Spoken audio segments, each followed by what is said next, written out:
Veve has been wildly successful over the last year and a half. And of course, like any business, there's been ups and downs, there's been things that have stopped them in their tracks. But overall, the achievements they've made have seriously been something special within this new space.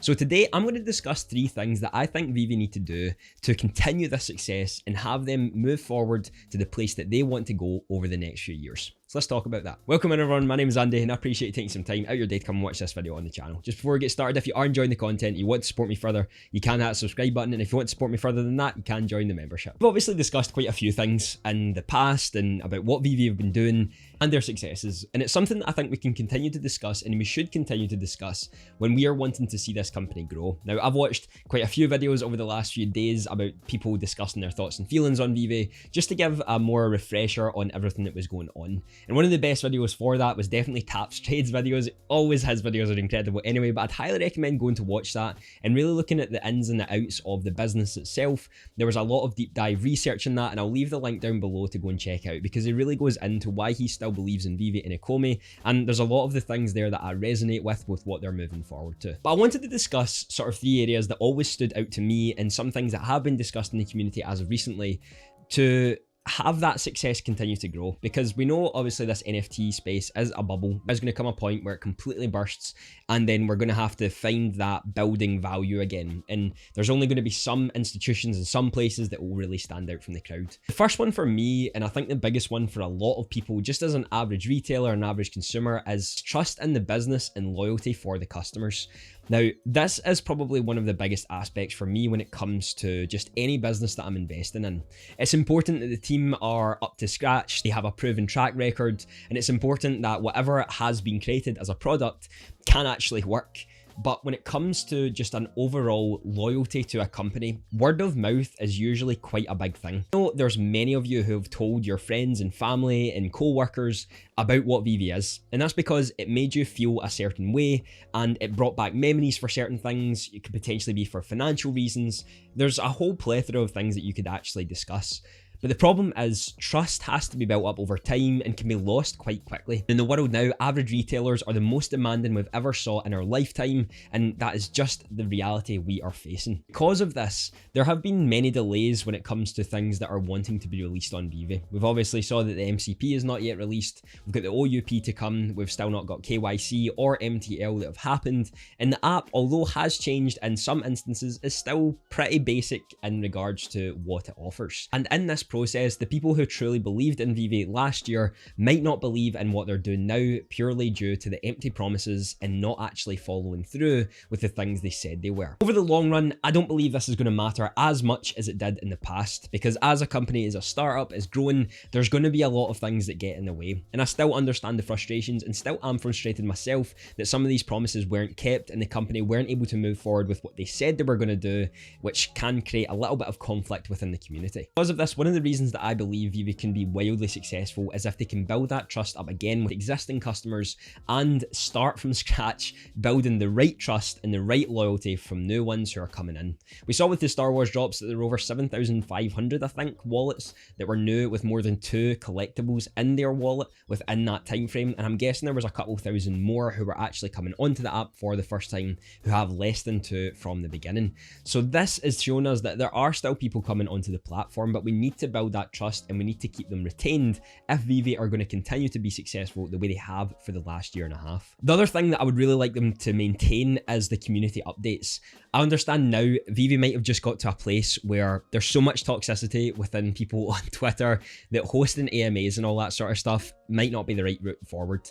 But the community updates on YouTube about discussing what's been happening and having that be really transparent, I think is really the important thing here.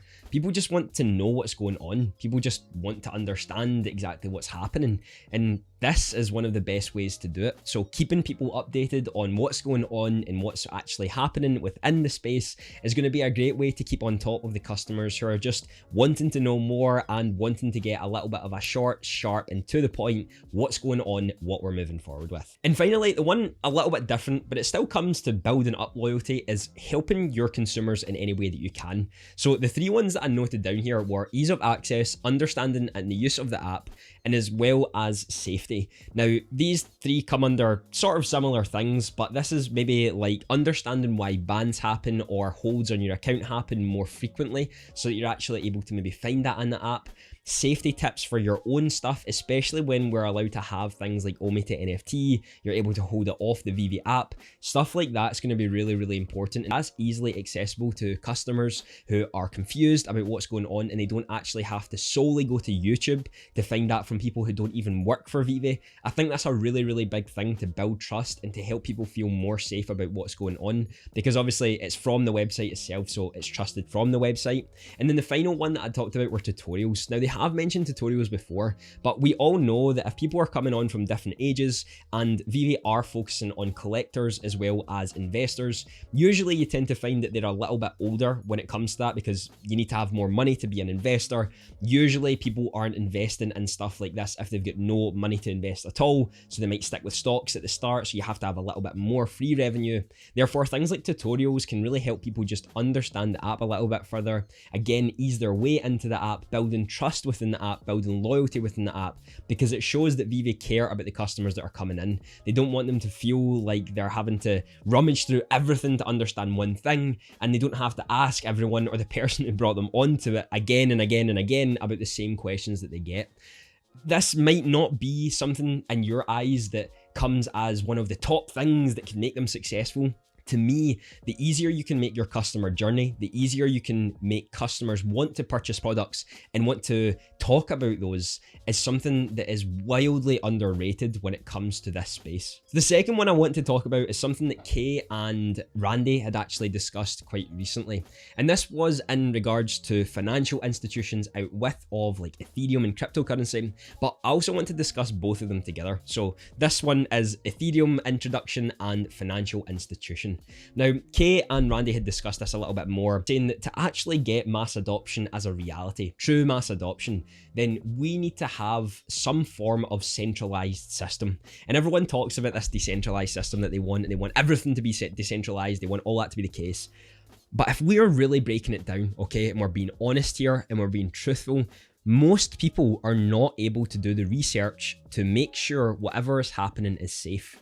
There are some massive players in the NFT space who have lost all of their assets because they signed something wasn't actually real.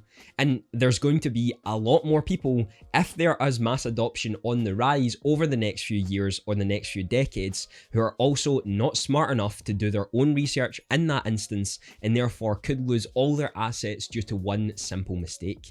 Now, I've probably done this before too, where I've been very close to doing that. And it's not to say that people are dumb or stupid with what they're doing, it's to say that most of us are not willing to put in the time and the research to know exactly what to do and what to stay away from. And the only way we can learn that is by taking the action and being too late by losing on things. So back to that instance of the centralized sort of system with what we're running with at the moment. Because we're obviously partnered with the biggest brands in the world, this centralized system works because your assets are actually a lot more safer than they would be on something like OpenSea, because they would obviously have to get into your account. Veve can see everything that's going on, what's being transferred, and can most likely get things back if they are stolen from other people. Now, of course, there's a lot more complications than that. It's not as simple as that, but it is an interesting thing to say. And we can compare this, if we do say it, to something like a bank where money's taken out of your account and it's not you and you can get that money back. It's not to say you can get exactly what you've lost back on Veve, but it is to say that being some form of centralized system, you are most likely going to be able to get something returned rather than nothing at all if it's on OpenSea or a decentralized system fully. This is what also comes to financial institutions actually investing in that. Financial institutions actually do invest in the likes of art and are investing in the likes of cryptocurrency and NFTs. We've saw companies do this themselves, and there are opportunities for them to sort of use this trend to boost themselves forward. We saw Visa have done this, Nike, Adidas have also acquired companies, and there are a lot more who are joining this system. So it is already being the case that this is a reality, but companies like them need to prove why this is worth their time, money, and investment. And safety is a big part of that. Having something that's totally decentralized doesn't really scream safety, and that can lack that sustainability and scalability that these financial institutions are looking for. So if you're wanting millions and hundreds of millions of dollars to come into this space, centralized systems, or at least hybrid forms of these systems, might be the best way forward. And that also leads me on to the second point that I wanted to make in this instance, was that Ethereum is still an important aspect of that.